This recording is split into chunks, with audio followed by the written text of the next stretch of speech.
Magandang araw po. Sana po ay nasa mabuti kayong kalagayan. Ako po ulit si Omid. At meron na naman po tayong kwentong ibabahagi sa inyo. Ito po ay nangyari sa totoong buhay. Ito po ay naganap sa lalawigan ng Cebu. Ito po ang kwento. Tawagin niyo na lang po ako sa pangalang Loy. Nangyari to nung high school pa lamang ako. Tubong Mindanao ako. Lumipat kami sa Cebu nang madestino doon ang aking ama. Binata pa lamang ako noon nang magkaroon ng bailehan dun banda sa Lapu-Lapu. Noong mga panahon na yun, yun yung uso nun. At dahil wala namang masyadong pinaglilibangan ng mga tao dun, yung ganung kaganapan, talagang inaabangan namin yun. Niyaya ako ng aking mga kaibigan na magpunta dun sa bailehan. At dahil sa minsanan lang ang kaganapang ito sa baryo namin, kagad akong pumayag. 3 lamang kami ang nagpunta. At ako ang pinakabata sa amin, sa edad na 15 anyos. Pero bago pumunta, isinuot ko ang pinakamagara kong damit na nahalukay ko nun. At dahil para sa akin, special tong kaganapan yun, sinuot ko din yung paborito kong tsinelas. Yung Islander ang tatak. Ito ang paborito kong tsinelas dahil niregalo ito sa akin ng aking nanay. At bukod dun, sa aming magkakaibigan at mga kaklase, bibihira lamang ang nakasuot nito. Dahil panahon namin, may kamahalan tong tsinelas na to.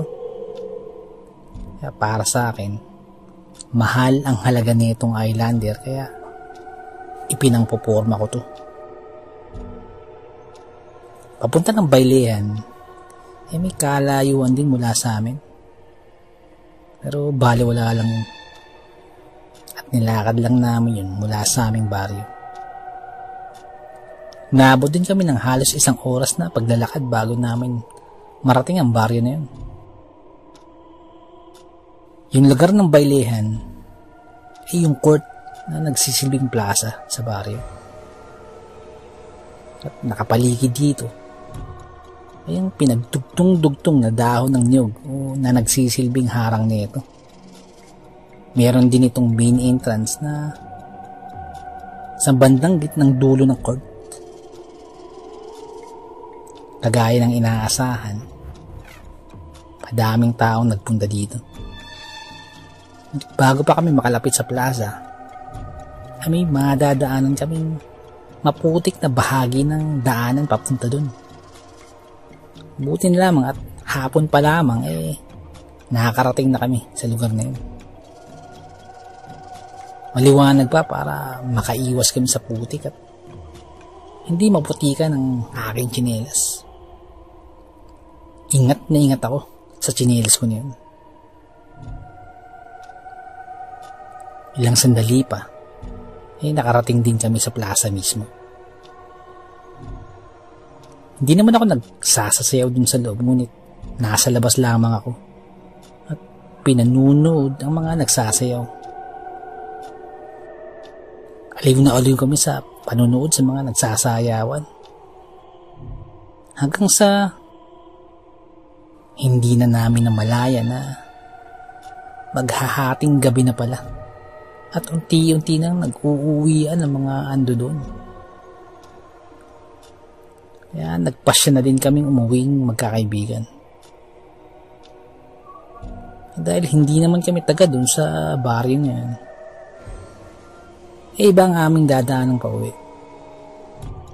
Pag uwi, dadaanan na naman namin ang maputik na daanan. At dahil madilim na ng mga oras na yun, nagpasya na lamang akong magpaa para hindi madumihan ang aking tsinelas. Kaya habang nakapa, inilusong namin ang maputik na daanan. Makalipas ang halos 10 minuto, nalagpasan din namin ang maputik na parte ng daanan. Paniputik ang mga pako nun. Kaya naghahanap kami ng pwedeng punasan. Habang naglalakad, pinupunas ko ang aking paa sa damuhan na nasa gilid ng daanan upang mabawasan man lamang ang putik na nasa aking paanan. Nang sa hindi kalayuan, nakakita ng poso si Erning, yung isa kong kaibigan. Ayun, may poso dun, sabi ni Erning.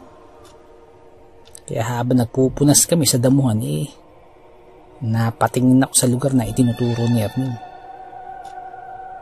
May kadiliman yung lugar pero maaaninag ko yung poso. Kaya sumang-ayon kami ni Poldo. Hindi na kami nag-aksaya ng oras pa. Tinuunan namin agad yun. Katabi ng poso ay isang puno ng akasya. Malaking puno ito. Nung papalapit na kami, ay parang may napansin akong lalaki sa tabi ng akasya. Medyo madilim kasi ang pinupwesto ng lalaki kaya hindi gaanong maaninag ang kanyang itsura. Kaya iniisip ko ng mga oras na yun na baka siya yung nagbabantay sa may poso. Parang nakaupo lang ito sa tabi ng akasya, dun sa medyo likurang bahagi. Kaya habang papalapit kami ng papalapit sa poso, nagpaalam ako sa lalaki. "No, makikihugas lang po sa poso," sabi ko. Hindi ito sumasagot. Pero pansin kong naninigarilyo ito dahil nalalanghap ko ang usok na ito. Nang hindi sumagot si Manong, nagsimula na kaming magbomba sa puso. Binobombahan na namin ang puso para maghugas. At habang nagbobomba, nagsalita na naman ako. "No, baka may tabo kayo dyan," sabi ko. Tila nakaupo lang dun yung lalaki at hindi nagsasalita. Nang mapansin ko ang sigarilyo niya, yung baga ng sigarilyo niya ay nagliliyab kahit madilim. At napansin ko din na parang ang laki ng baga ng sigarilyo ng lalaki. Sa tansya ko sinlaki ito ng aking kamao. Nang maya-maya pa, biglang may nagsalita. Nagulat kaming tatlo dahil ang laki at ang lalim ng boses. Nang ilang saglit pa dahan-dahang tumayo ang lalaki sa tabi ng akasya. Unti-unti kong napagtanto na parang ang taas ng tao na to. At pataas pa ito ng pataas habang tumatayo. At nang tuluyan na itong nakatayo, ay tumambad sa aking paningin ang napakalaking nilalang na halos laki ng katawan ng akasya, na may hawak-hawak na parang sigarilyo na sobrang laki. Kaya walang sabi-sabi, nagtatakbo ako sa takot. Hindi na ako nakapagsalita pa ng maayos at tatagpaan ko na lamang ang sarili ko na tumatakbo palayo sa puso. Maya-maya pa, nasa likuran ko na si Erning at Poldo. Humahangos din sa pagtakbo. Tumakbo kami ng tumakbo. Nang pakiramdam ko nakalayo na kami napahinto ako. Dahil dun ko naalala na naiwan ko yung tsinelas ko. At hindi ko alam kung babalikan ko pa yung tsinelas ko dahil sa takot ko sa napakalaking nilalang na yun na nasa akasya. Bukas lang natin balikan yun, sabi ni Poldo. Kaya kahit nag-aalangan sumang-ayon ako dahil hindi ako babalik dun sa akasya na yun ng gantong oras ng gabi. Kaya nagpatuloy pa din kami sa pagtakbo. Nang makaramdam na kami ng pagod, naglakad na lamang kami. Pagkalipas ng isang oras ng paglalakad, tila hindi kami umaalis sa aming kinaroroonan. Parang paikot-ikot lang kami. Kaya sinubukan namin mag-iba ng daan. Ngunit pagkalipas ng ilang minuto, doon pa rin sa lugar na yun kami napapadpad. Paikot-ikot lang kami doon. Hindi namin alam kung anong nangyayari. Parang napaglalaruan tayo sabi ni Erning. Ginawa namin ang nakaugalian ng mga matatanda nung pag naliligaw o namamatanda. Binaliktad namin lahat ang aming damit. Pati sa lawal ko, binaliktad ko dahil sa sobrang nervyos. Nang mabaliktad na namin ang lahat ng aming damit, sinubukan namin ulit maglakad. At ilang minuto lang ng paglalakad, natuntun namin agad ang daan papunta sa aming baryo. Hindi namin mapaliwanag kung paano nangyari yun. Pero para kaming nabunutan ng tinik nang makalis kami sa lugar na yun. Halos magmamadaling araw na yun nung makauwi kami sa aming mga bahay-bahay. At pagka-uwi ko, sermon ang inabot ko sa nanay ko dahil sa nangyari sa tsinelas. Kinabukasan, binalikan namin ang lugar na yun upang hanapin at balikan ng aking tsinelas. Kaming tatlo ulit ang magkakasama sa pagbalik namin. Ngunit sa pagkakataong to maaga pa nung pumunta kami dun. Pagdating namin sa baryo kung saan idinaos yung bailehan, nakapagtataka na wala na kaming makitang puno ng akasya na ganun kalaki. Pinagtanong-tanong namin yun sa mga taga roon. Ngunit wala daw ganung kalaking kakasya doon. Walang ganung lugar doon, sabi sa amin. Yung malaking puno ng akasya na may katabing poso, hindi namin makita. Kaya di naglaon, umuwi na lamang kami. Dahil hindi na namin makita ang puno ng akasya, ang poso, at ang aking tsinelas. Napakaiwaga ng ating mundong ginagalawan. Napakaraming bagay ang mahirap ipaliwanag. Pero, nagaganap. Hanggang dito na lamang po. Salamat po sa pakikinig. Magandang araw po.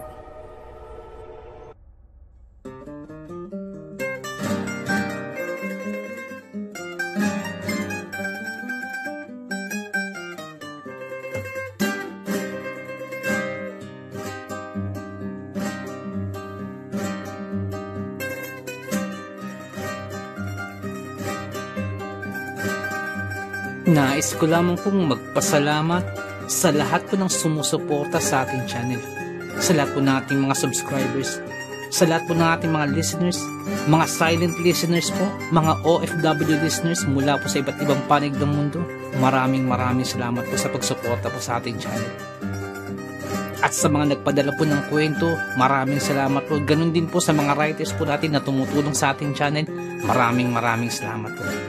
At kung hindi po kalabisan, baka pwede pong please don't skip ads po. Napakalaking bagay po sa akin, napakalaking tulong po sa ating channel. At paki-like na rin po ang ating mga videos para po dagdag po sa algorithm po sa ating channel para lalo po nating mapalaganap ang ating channel. Maraming salamat. Kung maaari din po, pwede pong paki-share po.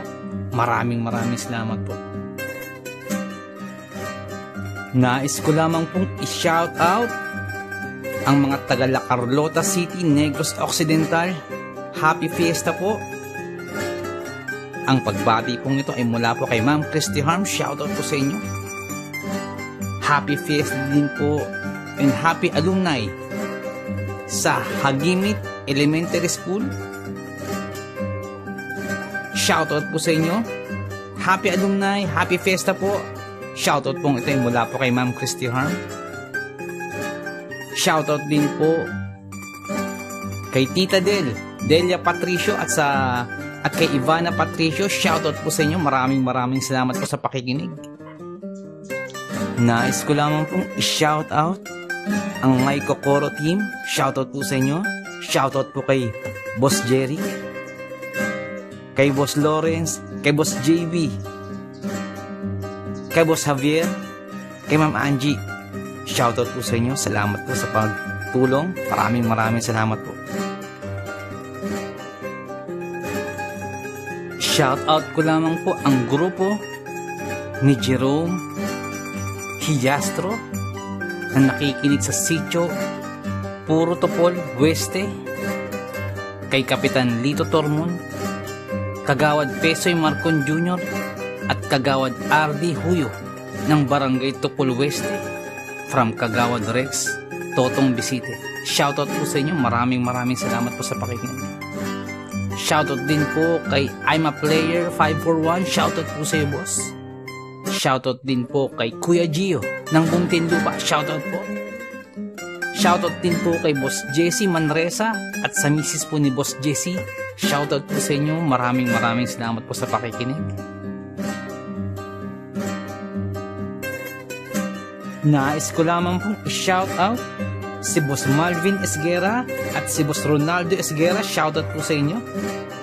Shoutout din po sa Manhattan Hamburger and Restaurant, din po sa may Bucandalia, Imus, Cavite. Shoutout po sa inyo. Maraming salamat po sa pakikinig. Nais ko lamang pong i-shoutout sa mga taga Muntinlupa po dyan, kay Boss Rolly, kay Boss Alan, kay Boss Ramil, kay SG Pampelo, Gomez, Reyes, at sa Cuerdo family from Albay. Shoutout po sa inyo dyan. Maraming salamat po. Happy listening to Villanes family, especially kay Lisa, Eric, Vani, Eddie, at kay Tandang Elena Villanes ng Bacolod from Boss Evans. Shoutout din po kay Boss Malvin Esquera, boss. Shoutout po.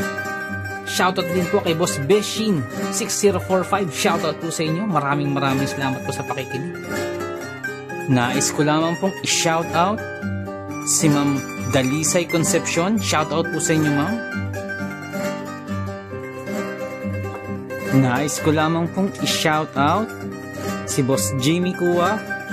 Shoutout po sa inyo. Maraming salamat po sa pakikinig. At shoutout din po sa may Samahang Maralita, sa mga tagapakinig po dyan. Maraming salamat po. Shoutout din po kay Marlon Perez. Ito boys, salamat po sa pakikinig. Shoutout po sa inyo dyan. Nais ko lamang pong i-shoutout si Boss Ruel Verano, dyan po sa may Cebu. Shoutout po sa inyo, boss. Shoutout din po kay Lola Cording ng Suha, San Teodoro, Oriental Mindoro. Shoutout po sa inyo dyan. Ang shoutout pong ito ay mula po kay Boss Andy Galoso. Shoutout po. Shoutout din po sa tropang One Battle. Mula po kay Boss Ryan Valenzuela. Shoutout po sa inyo. Kay Boss Biloy Sevilla. Kay Boss Raul Manderegma. Kay Boss Rundi Espiritu. Boss Oliver Sotel, Boss Nonoy Panesan, Boss June Lloyd de Los Angeles, Boss Stephen Sevilla, Boss CJ Calicot, kay Boss Renante Escuña, kay Boss Sam Tayas, kay Boss Doc Cesar Eusebio. Shoutout po sa inyo dyan po sa may Blooming Tree, Dimasalang. Maraming salamat po sa pakikinig. Kay Boss Ryan Valenzuela, shoutout po sa iyo, boss. Nais ko lamang pong i-shoutout si Boss Sol Luna. Boss, shoutout po. Maraming salamat po sa pag-share po sa aking kwento. Salamat po, boss. At shoutout din po kay Boss Dipred. Boss, maraming salamat po. At kung may time po kayo, bisita lang po sa channel po ni Boss Dipred. Dipred Mystery Files. Magaganda po ang kwento ni Boss Dipred. May time po kayo, bisita lang po sa channel po niya. Shoutout po sa inyo. Shoutout din po kay Ma'am Elizabeth Arnaiz. Shoutout po sa inyo, ma'am. Nais ko lamang pong i-shoutout si Boss Marlon Paro. Boss, shoutout po. Shoutout din po kay Boss Malvin Esguera. Boss, shoutout po sa inyo. Nais ko lamang pong i-shoutout si Boss Bulag na Anghel. Boss, shoutout po sa iyo. Salamat po sa pakikinig. Shoutout din po kay Boss Benji Cayetano. Boss, shoutout po. Shoutout din po kay Ma'am Annie Viloria. Shoutout po sa inyo. Kay Ma'am Annabel Apruebo. Shoutout po. Kay Boss Baby Langka. Shoutout po sa inyo. Shoutout din po kay Ariando Tamor. Kay Boss Christian Ed. At kay Boss Ferdinand Tamor. Diyan po sa may Las Piñas. Shoutout po sa inyo. Ang shoutout po ito ay mula po kay Boss Chris. Shoutout po. Shoutout din po sa Marcos family dyan po sa may Antipolo. Shoutout po sa inyo. Ang shoutout po ito ay mula po kay Boss Fernando. Shoutout po sa inyo. Shoutout din po kay Ma'am Annie Viloria. Kay Boss Baby Langka. Shoutout po sa inyo. At kay Ma'am Annabel Apruebo. Shoutout po sa inyo dyan.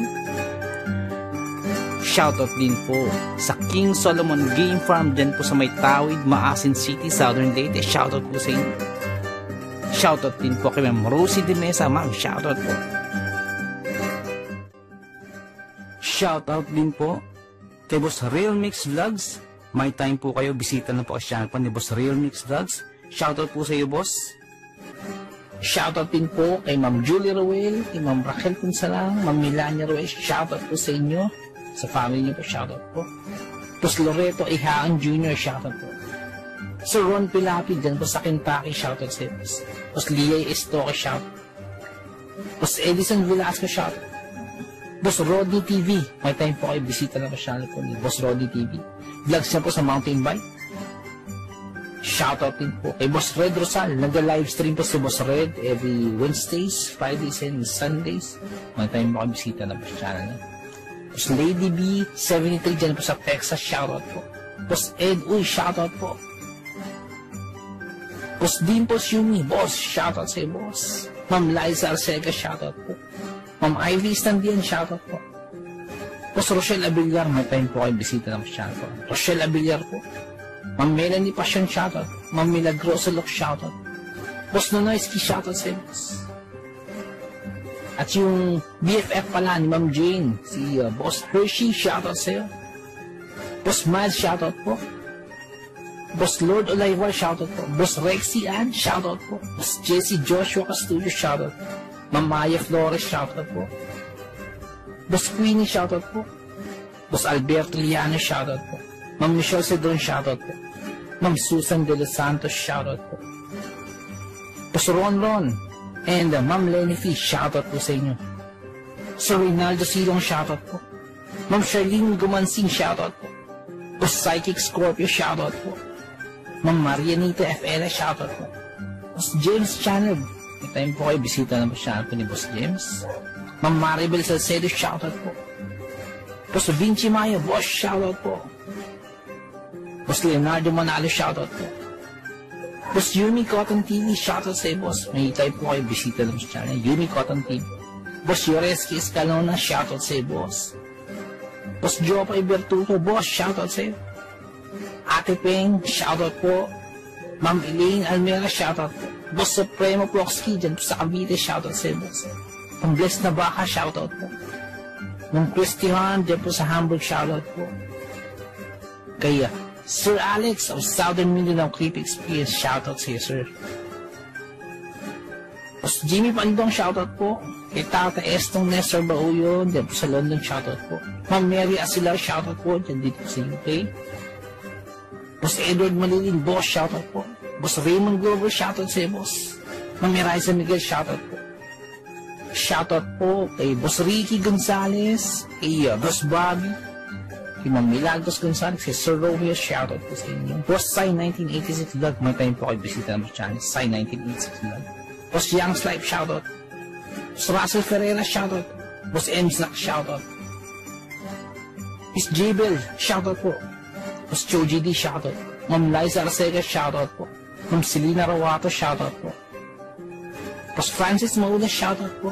Boss Stacy Vlog, dyan po sa Spain, shoutout po.